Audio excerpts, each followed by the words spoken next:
Hello, Tracy's Kitchen and Appalachian Adventures. I'm going to talk to you today about black men and, in parentheses, women and cops. Now, I'm going to put women in there too because they're being shot up by cops, beaten by cops. I don't need to rehash the headlines. You can read, or you can read the internet like I do. You can go on alternative media like I do. I don't need to rehash the headlines. Okay? So, this whole situation with black men and cops, we're still talking about this 400 years later. We're still talking about it.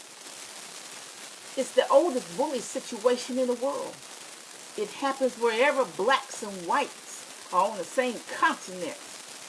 It happens wherever blacks and whites are in the same country. South Africa is just as bad or worse as the United States. Now, either South Africa mirrors the United States or the United States mirrors South Africa. There's probably a lot of situations that happen in Europe that we don't know about. It doesn't catch the headlines. Now, this is the oldest bully situation in the world. It all started in 1619 in Jamestown, Virginia, when the first slaves landed in Jamestown, Virginia. Now, the masters, Jesus is our master, not these white boys, okay? When the so-called masters, the overseers, beat, whipped, and lynched black men during slavery, nothing they can do about it. Now, they beat, whipped, and lynched black women too. But they said, we're going to rape them first. So that's what they did. Before they beat, whipped, and lynched the black women, they said, well, I'm going to get something out of this. So they raped them first. Then when slavery was over, you had the Klan doing the same thing. Beating, lynching blacks. Okay? And you know what? Sometimes the Klan would intimidate whites who had anything to do with blacks. Anything at all to do with blacks, okay? They would intimidate them. Okay? Now, as I have said before in some of my videos, one of the solutions I have to dealing with the bully is to study the bully. And that's what we need to do. We need to study the bullies. We need to study the cops. Okay? Who are cops? Okay, they are brutes. Most of them are brutes. A great deal of them are brutes. Street tough, looking for a job. Very few have any polish. Very few have a college education. No bachelor's, no master's degree, because that will give you polish. And none of them understand psychology. The psychology of the criminal. You have to, have a degree in criminal psychology to do that. Okay. None of them understand psychology. They are brutes with guns. Not all of them, but some of them are. A lot of them are. Most of them are.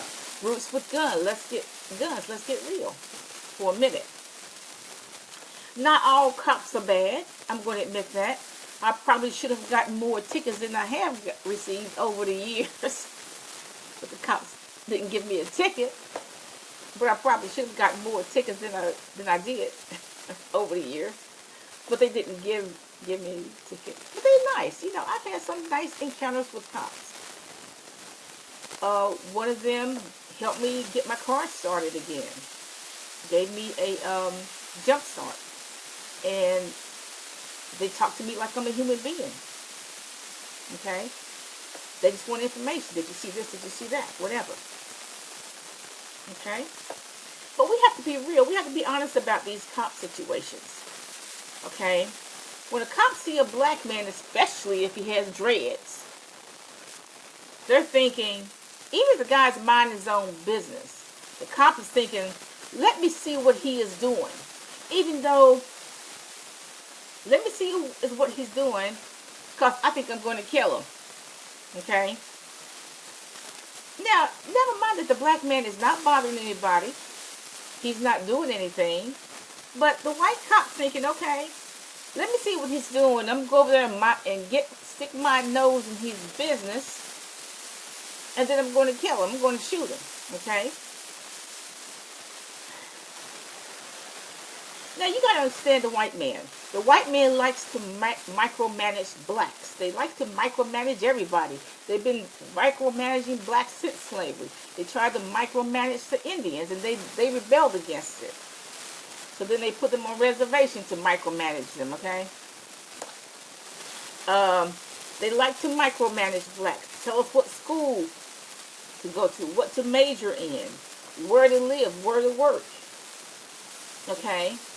But see, the problem now is that there are too many too many ethnic groups to micromanage. They got the Indians, the Mexicans, the Africans, and the Arabs.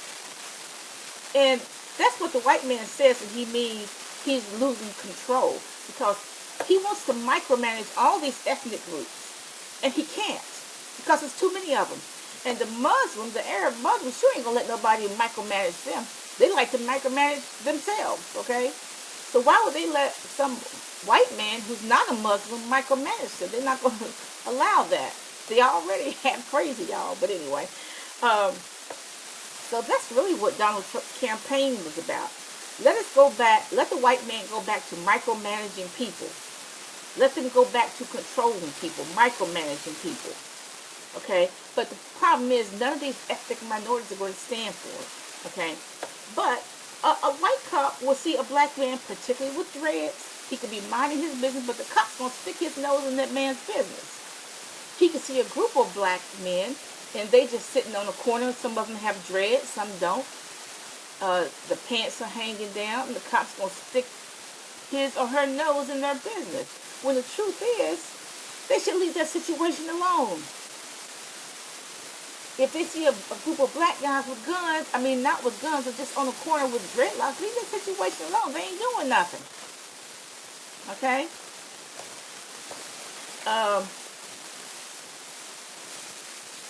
The cops don't like to reason with black men. They just say, okay, he's got dreads, he's a threat, I'm going to kill him. I'm not going to reason with him. Okay? The police do not pick their battles. They just see a group of black men, I'm going to kill one of them. They see a black man on the corner, just waiting for the bus. Okay, so they say, well, I'm going to kill this black man, he got dreads. The cops do not pick their battles. And they should pick their battles, but they don't. They don't pick their battles. Okay? And they really should not get into the business of the black man who's, just on the corner by himself, or a group of black men who's on the corner. It's going to end up in a tragedy. It always does. Okay? Now, the foreign cops, they try to act like the white cops. Let's get real. The Asian cops, they try to act like the white cops. The Mexican cops, Central American cops, the cops from India, they try to act like the white man. Okay, that black man's a threat, we're going to shoot him. That's how Philando got killed. The Asian cops say, look, the black man got dreads, we're going to kill him. Okay? And we all saw that on Facebook Live. Okay? So the Asian cops try to act like the white man. Every black man is a threat. Every black man with dreads is a threat.